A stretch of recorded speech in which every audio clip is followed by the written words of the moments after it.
Bear Grylls ইনি এমন এক ব্যক্তি যাকে আমরা ছোটবেলা থেকে দেখে এসেছি। ইনি এমন এমন কাজ করে দেখাতেন যা দেখে আমাদের শরীরের রোম খাড়া হয়ে যেত।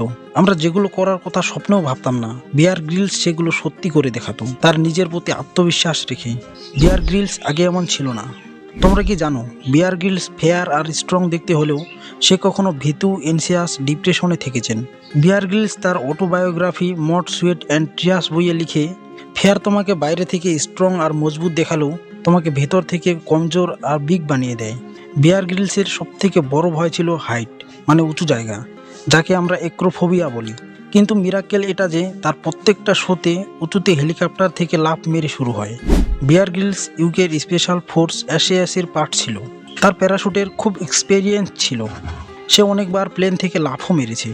বিয়ার গ্রিলস 1996 সালে জম্বিয়ার এক মিশনে 16,000 ফিট উঁচু থেকে লাফ মারে, কিন্তু দুর্ভাগ্যবশত এইবার তার প্যারাশুট খোলে না।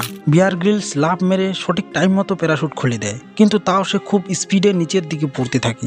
যখন সে উপরে দেখে তার প্যারাশুট ঠিক মতো খুলেনি, তখন সে ধরপড়িয়ে প্যারাশুটের কর্ডস টানতে থাকে যাতে যে কোনোভাবে প্যারাশুট খুলে যায়।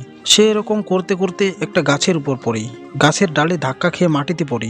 তার চোখ অন্ধকার হয়ে আসে। সে মাটিতে পিঠের দিকে পড়ার পর ভয়ানক ব্যথা শুরু হয়, কিন্তু সে এত উঁচু থেকে পড়েও তার হোশ হারায়নি। সে ব্যথায় নড়তে পারছিল না।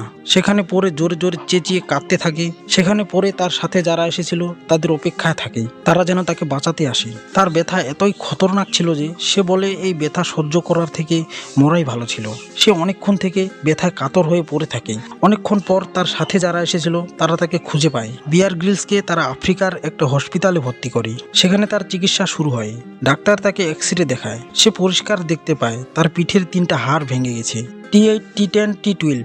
এই হাড়গুলো মানুষের শরীরের সব থেকে শক্তিশালী হাড়, যা একদম ভেঙে চুরচুর হয়ে গেছে। আর পাহাড় চড়া সেই বিয়ার গ্রিলস একা বাথরুমও যেতে পারে না। সে বলে এত উপর থেকে পড়ে যতটা কষ্ট হয়েছে তার থেকে বেশি কষ্ট হয়েছে হসপিটালের বেডে শুয়ে থেকে।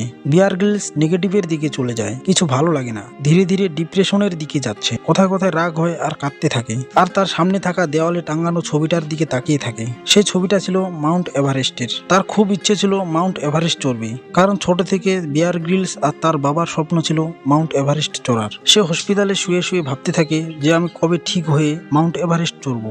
বিয়ার গ্রিলসের এই মাউন্ট এভারেস্ট চড়ার ইচ্ছেটাই তার বেঁচে থাকার একটা কারণ হয়ে দাঁড়ায়। সে মাউন্ট এভারেস্টের ছবিটা হাতে নিয়ে চিৎকার করে কাঁদতে থাকে, যখন আমি ভালো হয়ে যাব তখন আমি মাউন্ট এভারেস্ট চড়বো। বিয়ার গ্রিলস তার ডিপ্রেশন থেকে বেরিয়ে আসার সব থেকে বড় কারণ হচ্ছে তার গোলস, তার লক্ষ্য। অ্যাক্সিডেন্টের 3 মাস পর তার ব্যথা কমতে থাকে। 8 মাস পর তাকে হসপিটাল থেকে ছুটিও দেয়। 1 বছর পর সে পুরোপুরি ঠিক হয়ে যায়। ডাক্তার তাকে বলে সে স্পেশাল ফোর্সে আর ট্রেনিং নিতে পারবে না, কোনো চাকরি নেই আর কোনো হাতে টাকাও নেই। আর তার স্বপ্ন পূরণ করার জন্য 25 লাখ টাকার দরকার। মাউন্টেন চড়ার ইকুইপমেন্ট কেনার জন্য সে 250 কোম্পানিকে স্পন্সর প্রপোজ করে, কিন্তু তাকে সব কোম্পানি রিজেক্ট করে দেয়। সে 250 বার রিজেক্ট হওয়ার পরও হাল ছাড়েনি। অনেক লোকের কাছে যায়, তারাও তাকে রিজেক্ট করে দেয়। কিন্তু SSAF এর ফোর্সেস হেল্প অর্গানাইজেশন তার স্বপ্ন পূরণ করতে সাহায্য করে। প্যারাশুট অ্যাক্সিডেন্টের 18 মাস পর 16 মে 1996 সালে তার ছোটবেলার স্বপ্ন পূরণ হয়। সে মাউন্টেন এভারেস্ট চড়ে। কিন্তু তার এই যাত্রা এতটাই সহজ ছিল না। তার সাথে যারা গিয়েছিল তাদের মধ্যে 4 জন মারা গিয়েছে। সে নিজেও 2 বার মরতে মরতে বাঁচে। সে এইভাবে তার ছোটবেলার স্বপ্ন পূরণ করে আর ব্রিটেনের সেরা হয়ে ওঠে।